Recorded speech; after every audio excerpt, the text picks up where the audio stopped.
If you are looking for a small batch vanilla cupcake recipe, then you have come to the right place because I can show you this recipe in under 4 minutes. So let's go.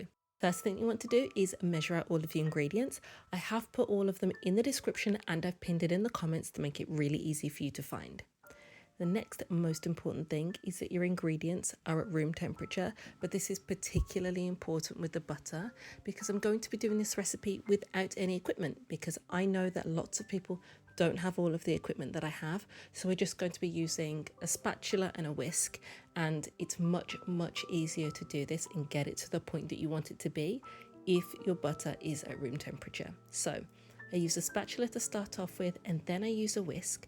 As you can see, the butter is really yellow at the moment, and what you're looking for is it to lighten, and the texture will be very soft, so no resistance basically, and that'll take you a few minutes. The next thing that you want to do is add your egg, and I recommend, especially for beginners, to add your egg to a small bowl first.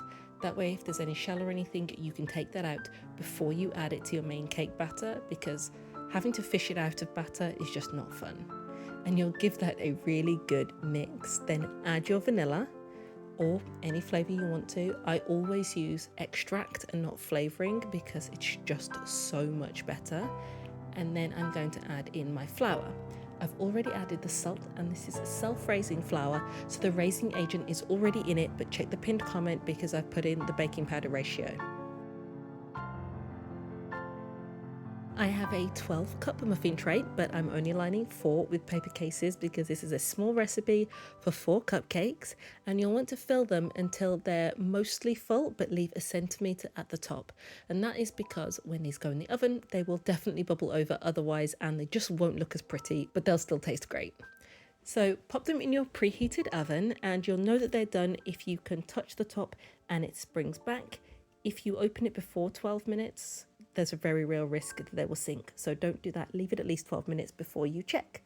Allow them to cool fully, and then we can move on to the next stage. I'm using a sharp knife to cut out a little bit of the center of the cupcake and then put it next to the cupcake that it goes back into so that you can get the right fit. Don't go all the way to the bottom, but just go most of the way down, and then I'm adding jam. If you're finding it difficult to work with your jam, or you're using something else like a caramel or a chocolate, you can always gently heat it so that it is a little bit more viscous, so that it'll go in a little bit easier, but you don't always need to do that. And then I'm using buttercream, and I put a bit of jam in the bag as well, because that's giving it that sort of blood ooze kind of vibe, but obviously that is completely optional. If you've enjoyed how it looks, I will show you in another video how to make the buttercream and how to make the skulls, so I'll pin that in the comments. But otherwise, I really hope that you've enjoyed this recipe. Thank you so much for watching to the end, and I will catch you guys in the next video.